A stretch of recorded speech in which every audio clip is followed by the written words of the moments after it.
Hello, I'm Brian Odom. I'm NASA's chief historian, and I would like to welcome you to today's conversation. In honor of Asian American, Native Hawaiian, and Pacific Islander AANHPI Heritage Month, I have the pleasure to be joined by U.S. Navy Lieutenant Commander and NASA astronaut Mr. Jonny Kim and NASA Headquarters AANHPI Employee Resource Group Co-Chair Ms. Anita Dey. Thank you both for joining for today's conversation about the contributions of the AANHPI community to the history, culture, and fabric of the United States. This year's AANHPI Observant Month theme is Visible Together. It is set by the White House Initiative on Asian Americans, Native Hawaiians, and Pacific Islanders and the Smithsonian Asian Pacific American Center. This year's theme invites us to all reflect on the power of community and allyship. Jonny, when you hear visible together, what resonates with you the most? How important is that message? I think you said it really well. When I hear visible together, I think of community, I think of allyship, I think of working together to accomplish a goal. And those are the words that I feel when I hear that phrase. Okay. Anita, as NASA Headquarters Employee Resource Group Chairperson, can you tell us about how NASA makes the AANHPI community experience visible to the world and how the community experiences NASA? Yeah, sure. So the NASA staff is 8.7% AANHPI. So that's in contrast to the civilian workforce being almost half of that Asian American. So that tells me NASA is a good, safe place for us to be generally. We are proud of our work. We are proud of being at NASA, but we're also proud of our cultures and our different identities. So it would be really amazing for society, but also the agency, to be able to see us as more than just Asian American, Native Hawaiian, Pacific Islanders, to be able to see all the different countries we come from. And once people are able to see us in that way as these individuals, I think it'll be easier to have us in roles of leadership as well. I said that the AANHPI population at NASA is 8.7% of the population, but we are only 4.6% of the SES and other executive positions. So, you could say there's a bamboo ceiling at NASA, but I'm very, very pleased that the agency has been working on this, and we have been working with various offices on some policy solutions. That's a great point. This is a very tough topic. My own research goes back to, looking at the Apollo program and its relationship to the civil rights movement and looking at how that decade of the 1960s really unfolded and into, a more central approach to equal employment opportunity. And really NASA in the 1970s, the early 1970s, began to think about diversity and inclusion in really meaningful ways. And I think you really see that in this, eventually the space shuttle program opens up new opportunities for visibility of all minorities, and especially in the 1978 astronaut class for that first shuttle class that I think was critically important. So you look at that class in particular. Ellison Onizuka was the first Asian American to fly in space. He was a member of NASA's astronaut class of 78. This was the first astronaut class to include women, Hispanics, Asians, African Americans. So really, I guess, Jonny, who were some of the astronauts during this period and maybe later that you really looked up to? And were there any AANHPI astronauts that influenced your path to becoming an astronaut? I would say when I think about my childhood, having heroes is important. We all know this. Having role models and people to look up to, having dreams as a child is really, really important. And growing up, I had a poster of the Apollo 11 crew, Mike Collins, Buzz Aldrin, and Neil Armstrong, that classic photo with the moon as their backdrop. I had that over my bed. And I thought it was an amazing thing. But if you had asked me, and people often do ask me, have you thought about being an astronaut? Have you always wanted to be an astronaut? The answer is No. I didn't think about being an astronaut until 6 months before I applied. And being an astronaut is oftentimes a childhood dream for so many people. And when I think about that, well, I had that Apollo 11 poster above my bed. And I thought being an astronaut was one of the coolest things you could ever do, to be a hero and positively impact the world. But I never once saw myself doing that. And it's just as simply because I never could relate to that. I never saw any Asian Navy SEALs. I didn't know of any Asian American astronauts. And so that's just not something that I grew up thinking I could do. And it's important to have those role models, to have those heroes that we can relate to. So to answer your question, I admired all sorts of astronauts. But was there a particular Asian American astronaut that I knew about or aspired to be like? The answer is no. I wish I did. And that's what I am very proud to be part of NASA's workforce today, that represents a much more modern America with a diversity of backgrounds from all walks of life, all races, creeds, and colors. And we're all working towards the same mission of exploring space for the betterment of humanity. Good answer. Good answer. So kind of continuing that a little further. So we know that minority groups can face all sorts of stereotypes. This term, model minority myth, is a persistent stereotype that really paints Asian Americans as inherently more successful than the general population, or in contrast to other minority groups. So Jonny, how did the myth help or hinder you? How did it help define the person you are today? This could be a really long and layered response. I'll try and do my best to articulate my thoughts around it. It's a particularly really sensitive question and topic, and I don't know if I'm particularly qualified to answer that or even articulate that. So no one should ever be put in a box. No one should ever be have labels attached to them. And I've certainly felt growing up like I lived in a box. I had a square that I had to color inside, and I had to stay within that.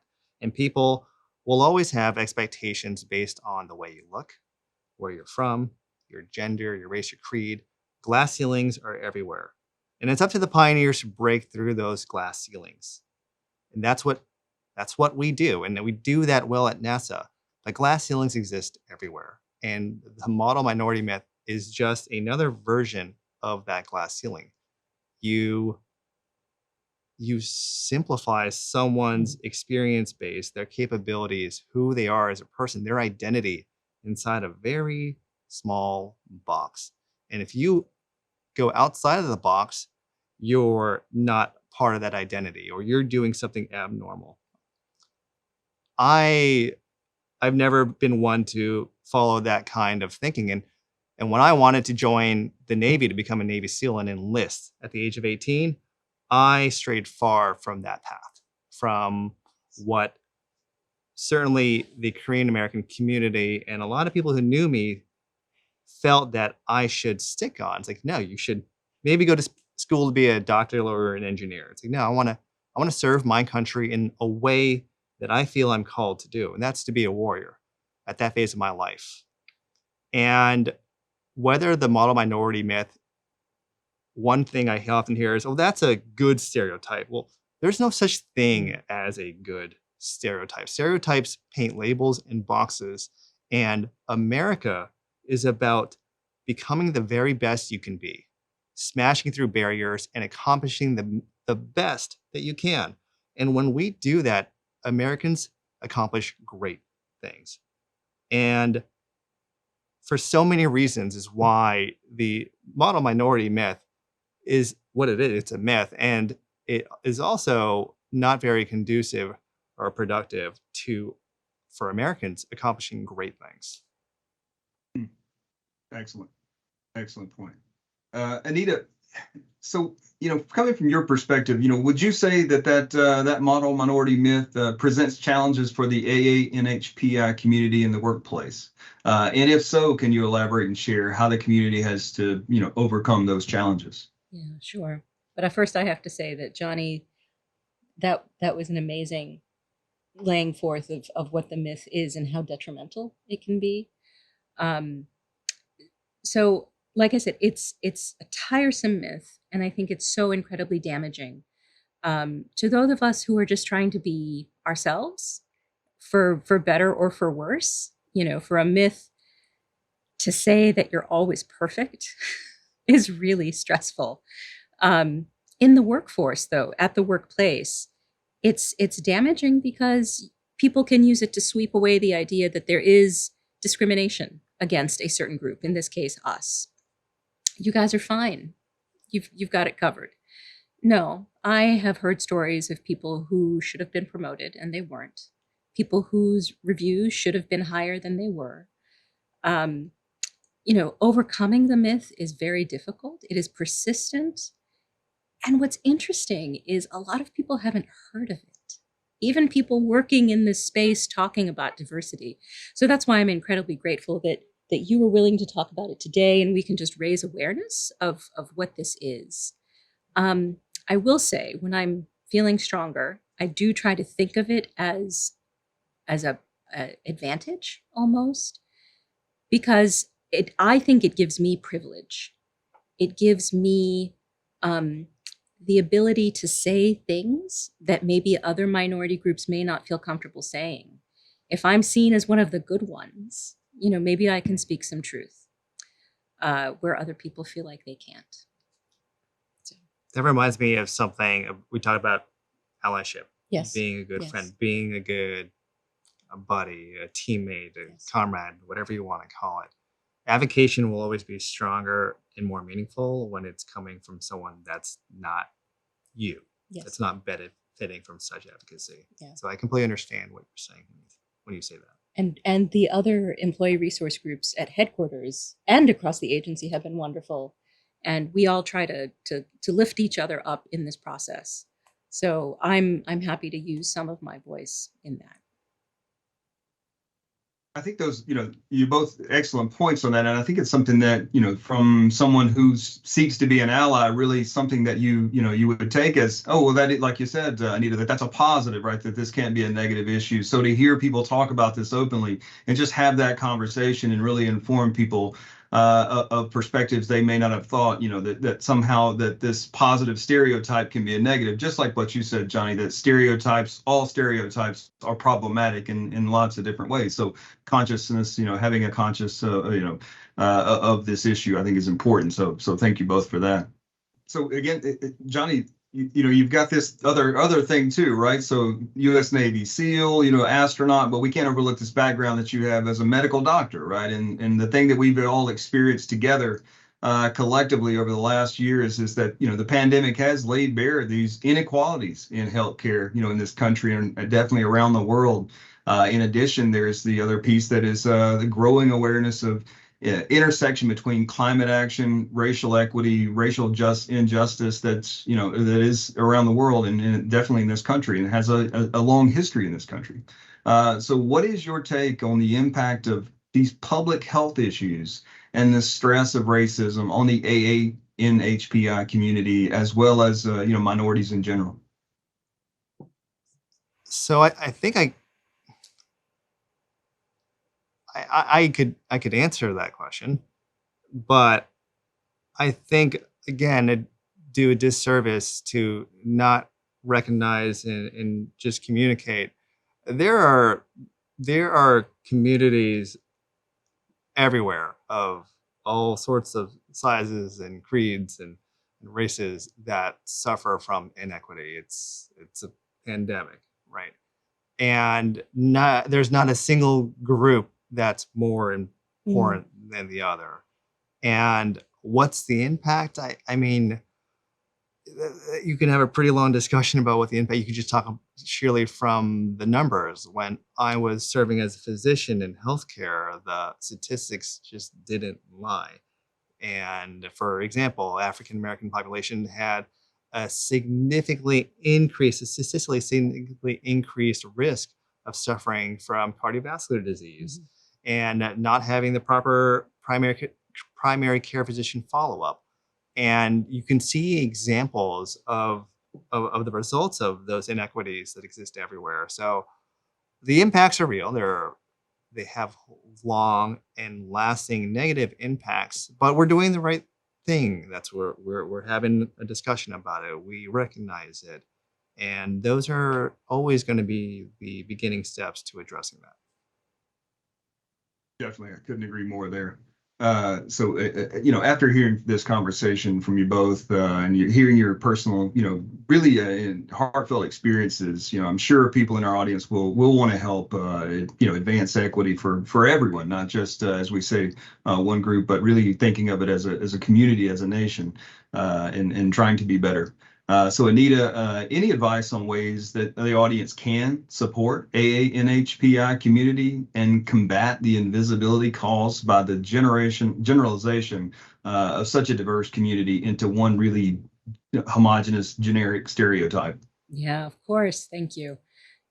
So I would advise people to try to see us for who we are and not who they think we are. I think the first piece of that is what Jonny was talking about earlier, education, talk to us, learn about us as individuals, but also now that there's the internet, there's nothing you can't know, nothing. So do some research, read about all the different countries we come from, and then ask us questions to fill in the gaps. I would also encourage some introspection. Think about how you interact with people from our community. Are your thoughts colored by a stereotype, whether it's the model minority myth or something else? If there is a stereotype in your head, it's okay. We all have stereotypes about all sorts of things. Don't feel bad, but don't let it sit there either. Think about why it's there, what it does, and then fill in that gap. Because a stereotype is always filling in a gap of knowledge. Fill it in with the education, knowing somebody or doing some reading. And finally, I would say speak up.